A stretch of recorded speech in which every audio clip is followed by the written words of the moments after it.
How to mention someone on Instagram Notes. To mention someone on Instagram Notes, follow these steps.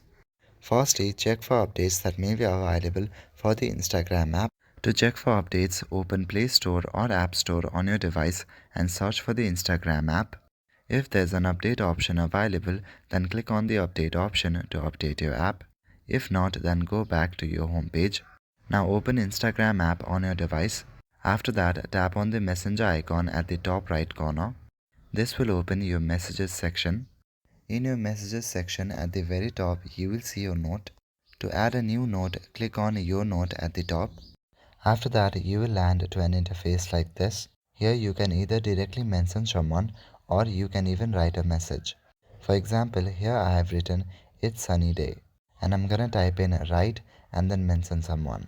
You can even put emojis if you like. After you have typed in your message, you can mention anyone on Instagram. Simply select them from your follower list or you can simply type their name. So that is it for this video. I will see you in the next one. Thank you.